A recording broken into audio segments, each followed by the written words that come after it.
segundos vamos a estar ya con Blanca Jiménez Cisneros. Ella es la directora de la Comisión Nacional del Agua. Estamos haciendo los ajustes técnicos correspondientes de audio y de video.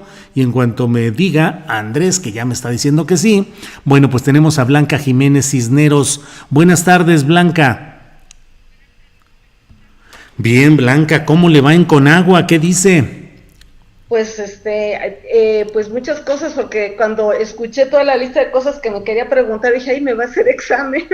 No, ¿cómo cree? Pues digo, la verdad es que a mí me satisface en primer lugar que Conagua ya no esté entregada como una especie de concesión a grupos empresariales. ¿Qué encontró? Porque antes ahí pues lo que dominaba eran las refresqueras, las ganaderas, las lecheras, las empresas productivas que pagaban, dígame si es cierto lo que le comento, ¿no? Que pagaban una bicoca por el servicio de agua que recibían. No tanto como una bicoca, el costo tiene que ver con el tipo de uso que sea industrial y con la disponibilidad en la zona. O sea, si pagan, ahora en general el precio del agua está muy devaluada. De hecho, nos gusta más que hablar del precio, sino del valor del agua. Está muy devaluada, y hay algunas pues áreas que tradicionalmente pues nunca no pagan el agua, como la agricultura, y en las ciudades nosotros la Conagua solo le entrega el agua en bloque a las ciudades, y ya son las ciudades las que cobran la tarifa del agua. Esta varía entre un peso, que es la más barata, es en Tabasco, y anda de cerca, si recuerdo bien, como 29 pesos en La Paz, creo, si recuerdo bien también. Sí.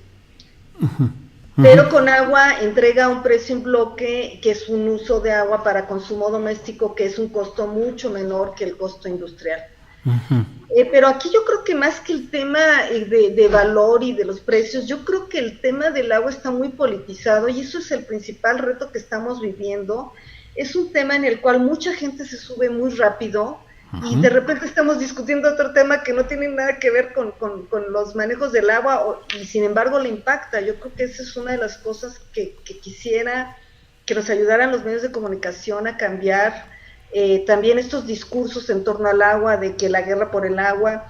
Yo estuve 6 años fuera de México en la UNESCO, y una de las cosas que más estábamos haciendo eran dos temas: la diplomacia del agua, y la otra era el tema de quitar esta idea de la guerra por el agua. Se hizo un estudio muy amplio en todos los países de la UNESCO, que son 195, y en todos se encontró que había más ocasiones en que la gente colaboraba por el tema del agua que pelearse. Incluso se documentaron casos entre Israel y Palestina, entre Jordania y todos los países vecinos, en diversos lugares en donde se encontraba que había guerras, pero la gente del agua seguía colaborando, porque pues no tenían que seguir tomando agua todo el mundo. Entonces hay que cambiar ese discurso, hay que ver cómo colaboramos por el tema del agua. Aunque en lugares como Chihuahua, por mencionar un caso reciente, pues sí se vive incluso hechos violentos en los cuales se pretende cumplir con este Tratado Internacional de Aguas. Ahí sí hay violencia y hay encono.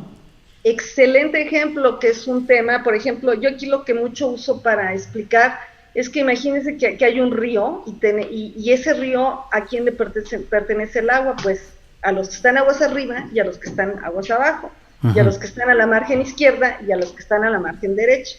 En el caso de Chihuahua, tenemos aquí que en una margen pues es otro país, entonces es un tratado internacional.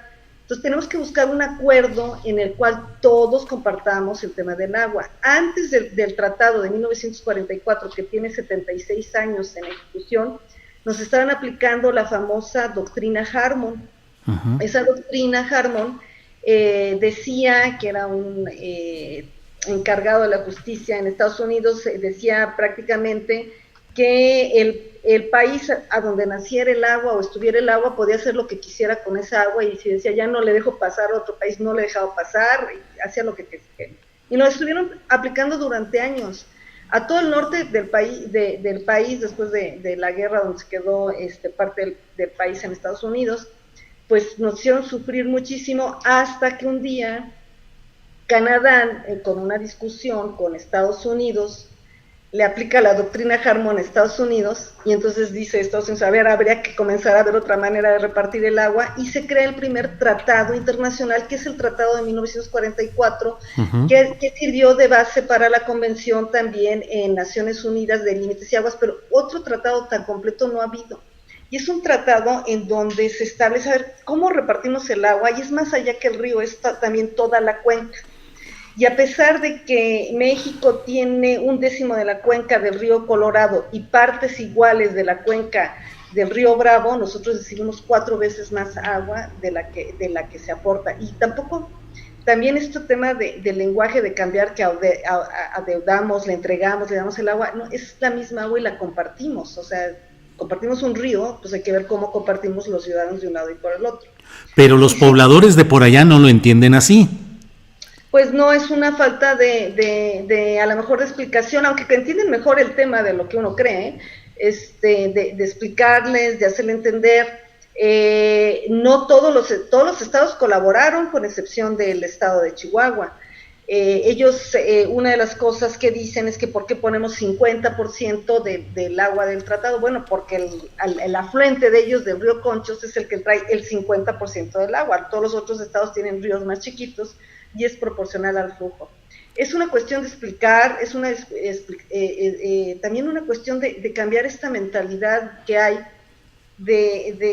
imagínense que los de río arriba, en cualquier otro lado, dijeran, esta es mi agua y no se la dejo pasar en la de río abajo. Pues eso era el viejo oeste, ¿no? Y cuántas guerras hemos visto en las películas donde hay conflictos porque uno se queda con el agua del otro. Entonces hay que ver, de alguna manera, cuando ya se está compitiendo por el recurso, cómo nos sentamos a ver cómo lo usamos. Máxime que el agua, a diferencia de otros recursos, es un recurso que se puede reusar varias veces. Entonces también muchas veces es cuestión de ordenar, de hacer un uso eficiente del agua, o sea, solo usar el agua para aquello que se requiere, no andarlo usando para otras cosas. Entonces un tema del agua sumamente apasionante. Y en el caso de Chihuahua también hay un compromiso de aguas arriba, aguas abajo, de las ciudades transfronterizas, donde hay 1.2 millones de mexicanos que también requieren que Chihuahua deje pasar el agua para compartir el agua con estas ciudades. Y eso es un caso de derecho humano al agua frente a un tema de riego para la agricultura, de muchas veces de cultivos como son nogales o que es alfalfa, que pues tienen otra prioridad. En San Pedro y en San Pablo Ayutla de Oaxaca dicen que tienen más de 1000 días sin agua por el despojo de su manantial. Ese es un tema también, tenemos muchos temas parecidos en este tema, que es que luego se dividen las comunidades. El tema del agua va ligado a la tierra, y de repente pues hacen divisiones de la tierra, y el tema del agua es que de un lado se queda el manantial y del otro no pasa. En este caso los dos tienen agua. De lo que estamos nosotros viendo es una cuestión que nos pongamos de acuerdo también de cómo pasar la tubería. También tenemos muchos casos, ahorita hablamos del tema del agua, pero también tenemos muchos casos en que sí hay agua en el manantial y lo que no dejan pasar es la tubería y les cortan la tubería. Necesitamos como que volver a reeducarnos todos en compartir el agua, en entender que la infraestructura tiene que pasar y en dejarla pasar. Entonces, sí, Blanca Jiménez, yo entiendo esa actitud voluntarista y de buena voluntad, pero estamos en presencia de factores muy conflictivos, de intereses económicos, del derecho a la vida, de la obstinación de quien dice, bueno, llevo 1000 días sin agua potable, en lo que me reeducan y llega la diplomacia, ya me morí. Sí, no, yo lo entiendo. En ese tema estamos trabajando muy de cerca con los presidentes municipales. Como yo decía, la función de la Conagua no es llevar el agua a las casas de habitación, sino proveer la disponibilidad. Y estamos trabajando pues bastante duro en todos estos casos. Floricanto, este centro de organización en Oaxaca, hizo denuncias aquí la semana pasada, que son justamente sobre las que usted desea hacer algunas precisiones, Blanca.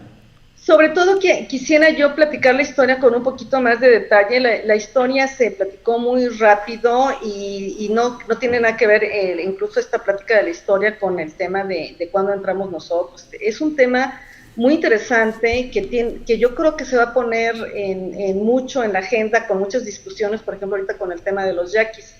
La historia empieza antes de 2013, donde hay un acuífero, el acuífero de Valles Centrales tenía una veda de control y no se podía extraer más agua y se suspendió lo que se llama libre alumbramiento, que es que cada quien pueda extraer el agua sin tener un título de concesión o una asignación.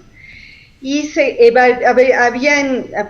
16 municipios en el Valle de Ocotlán de Morelos y en Cimatlán de Álvarez solicitaron una modificación de ese decreto para poder utilizar el agua, porque ellos están haciendo unos trabajos muy interesantes para recuperar el agua. Estaban haciendo ollas de captación de agua de lluvia y estaban recuperando el acuífero, toda una serie de cosas, comenzaron ellos a ver que con esos trabajos que hacían subía el nivel del agua, y entonces no entendían por qué no podían acceder a esta agua. Presentaron un juicio de nulidad y el 8 de abril ordena la primera sala regional metropolitana del Tribunal Federal de Justicia Fiscal y Administrativa, perdón por el nombre, pero es muy largo, que la Conagua llevara un proceso de consulta libre. Esto fue en 2013. Entre 2013 y 2015 no se hace nada. Hay cambios en la Conagua, hubo gente, bueno, pues algunos conocidos, que de arriba, de los niveles de abajo, total que hubo ya cambios a niveles técnicos, y se inició en 2015 el proceso de consulta. Un proceso de consulta tiene 5 etapas, que son los acuerdos previos, la información, una etapa informativa, otra deliberativa, la consultiva, la ejecución y seguimientos de acuerdos. El hecho de que se reconociera por parte de Conagua y se hiciera un trabajo diciendo, a ver, pongámonos de acuerdo en que sí vamos a hacer la consulta y que reconocemos las 5 fases, dio por terminada a la primera etapa, que era simple y sencillamente tengamos acuerdos previos. Luego, en abril de 2016, entre esta etapa y el abril de 2016, se hicieron 31 asambleas que consistían en informar de todas las etapas del proceso, del tema, a todas las comunidades, y se cierra la segunda etapa. La tercera etapa, que es la deliberativa, es una etapa que llevan únicamente las comunidades, donde ellos, a partir de toda la información, discuten qué es lo que se necesita, qué es lo que quieren. Ya estamos en noviembre de 2016. Entre noviembre de 2016 y octubre de 2018 no pasa nada, y a mí en octubre de 2018 es cuando ya me toca conocer a la señora Carmen Santiago, que es representante de la organización Flor y Canto y asesora de Copuda. Ustedes estuvieron hablando con la abogada, que está en su papel, o sea, los abogados tienen la función de defender y de establecer una estrategia. Hablamos con ella, y yo recuerdo muy bien que hablé con ella, y ella una de las cosas que más solicitaba es que dice, miren, nada más queremos en primer lugar que nos reconozcan, porque ni siquiera nos han querido reconocer el trabajo que estamos haciendo. Estábamos en ese entonces todavía la primera secretaria de Medio Ambiente. A mí me llamó mucho la atención todo este tema, empezamos a trabajar, estuvimos viendo cómo analizarlo, y en enero de 2019 vamos a una reunión ya con ellos, donde les presentamos lo que se denomina un estudio técnico justificativo del acuífero del Valle Centrales, donde comenzamos a ver cómo en un acuífero que tiene una verde, que tiene otros problemas, y haga de cuenta que es un acuífero muy grande, y hay un cacho donde está recargando. Entonces tuvimos que ver cómo se hacía este análisis técnico para poder decir, bueno, es que ellos sí están realmente recargando, pues lo que decían era cierto, realmente estaban recargando y podían hacer un uso adicional del agua. Sí. Fuimos a presentarles este estudio y un proyecto de decreto para el cual se establecía como zona reglamentada el acuífero de Valles Centrales de Oaxaca, y que ellos pudieran utilizar este estudio. También durante todo este tiempo estuvimos en contacto con ellos, nos pidieron apoyo para un reglamento interno de uso comunitario. Las decisiones son de ellos, pero nos dijeron que si podíamos ayudar con unos criterios técnicos, y con mucho gusto lo hicimos. Y en esa reunión nos plantearon que ellos querían hacer uso de 30 millones de metros cúbicos, que era una cantidad pues muy grande de lo que se requería. Estuvimos analizando para qué los usos del agua. No es un tema en este caso de consumo de agua, porque ellos tienen el agua de consumo, sino querían tener agua para riego agrícola. Hicimos una evaluación, y vimos que lo que necesitaban era 8.5 millones de metros cúbicos al año, y llegamos a un acuerdo. Sí, ellos se quejan, entre otras cosas, Blanca, de que no tienen atención. Mire, aquí tenemos un documento que nos enviaron de marzo, donde ellos dicen que solicitaron una reunión con usted y con el consejero jurídico Julio Scherer, y que ni siquiera les ha respondido usted. Ya ahí está en pantalla.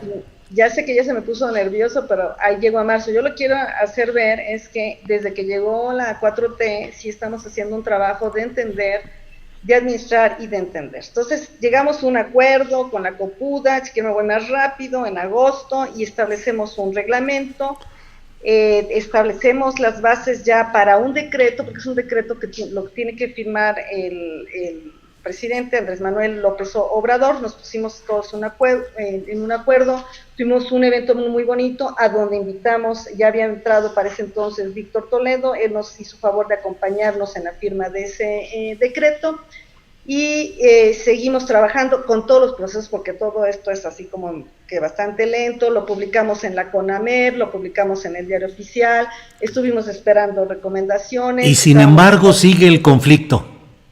A ver, ya llego, no se me puede ya sé que porque hubo comentarios por parte de la Consejería Jurídica, que es lo que yo creo que sí nos hicieron comentarios, a pesar de que seguimos todo este proceso, y hemos estado en idas y venidas con la parte jurídica. Vamos en una séptima versión, hemos estado en contacto con la gente de Floricanto, se nos vino el COVID y eso también tuvo un problema, porque nos quedamos con 30% del personal, tuvimos que ir a atender el COVID, y estamos en el proceso de atenderlo. A mí me dio mucho gusto escuchar lo que decía la abogada, que ellos solicitaban o que están interesados en una reunión con el consejero jurídico. En cuanto estemos listos, sería muy importante. De hecho, nosotros le habíamos ofrecido con anterioridad que fuera esa reunión, y lo que ellos insistían era tener una reunión con el señor presidente, y nosotros decíamos primero con el consejero jurídico, y bueno, si no lo arreglan, pues ya verán lo que hacen, es una decisión de ustedes. Entonces yo creo que vamos en vías de arreglarlo. Es un proceso que toma tiempo, es un proceso que también, pues, la Consejería Jurídica, pues, protege al presidente y tiene también su visión, y pues nosotros también tenemos que respetar, ¿no? A ver, ahora sí ya le recorté toda la historia. Bueno, pues esa es toda la historia, y yo le digo simplemente, pues ahí siguen los problemas. Mire, está ese escrito que, como le digo, es el escrito que nos enviaron para decirnos que con ese se prueba que desde marzo no tienen respuesta, ni un sí, ni un no, ni un espérenos, ni estamos con el COVID o cosa por el estilo. Podemos compartirles a ustedes todos los documentos que prueban los decires de lo que hemos dicho, con mucho gusto. Y también le mandamos por ahí un video, porque hicieron un comentario sobre otro tema que es ajeno, pero para que ustedes también tengan información. Y nosotros, la verdad, nosotros estamos en la mejor disposición de tener una comunicación con ellos. El último, nosotros tenemos aquí varios oficios, y yo creo que no es el tema, la verdad es que ni siquiera el tema para mí es compartir y decir y las cartas. Yo creo que el tema es solucionarlo, como usted bien dice. Bueno, pues Blanca, le agradezco mucho esta oportunidad de tener toda la explicación amplia de lo que está sucediendo, de un tema difícil, de un tema complejo. Lo entiendo, y debo decirle que desde luego aprecio que haya entrado en los detalles, pero bueno, pues del otro lado está pues el momento difícil de quien dice, pues yo lo que quiero es tener agua en mi casa y agua para mis servicios y mi actividad cotidiana. En eso se está. En fin. Hay que resolver lo que no se hizo durante varios sexenios, eso sí, estamos conscientes de que hay mucho trabajo que hacer, y estamos en la mejor voluntad de escuchar y de apoyar. Bien, Blanca, cierro esto nada más preguntándole, durante años anteriores yo escuché, leí muchos reportajes, denuncias respecto a cómo las grandes empresas pagaban muy poco por el agua, no había el suficiente número de personal para verificar el verdadero uso que se tenía, en fin. Y le pregunto, ¿ha encontrado usted indicios de actos irregulares o presuntamente delictivos en esa materia por parte de las grandes empresas que consumen las grandes cantidades de agua en nuestro país? Indicios sí, muchas cosas difíciles de probar, pero sí hemos encontrado, sí tenemos sospechas, y lo que también Creo que tenemos ahorita con el tema de, simple y sencillamente decimos un análisis de, a ver, mira, vámonos sobre los grandes, en lugar de andar, luego de repente andamos uno como inspeccionando a media humanidad, y pues la verdad que ante la falta de inspección estamos poniendo, de inspectores, estamos poniendo otro tipo de sistemas, pero también estamos siendo pues como más estratégicos, vámonos sobre los grandes, pues si nos echamos un grandote y equivale como a 300 o 500 chiquitos, pues mejor vámonos sobre los grandes, ¿no? ¿De qué estamos hablando? ¿De Coca-Cola, de cerveceras, de leche Lala?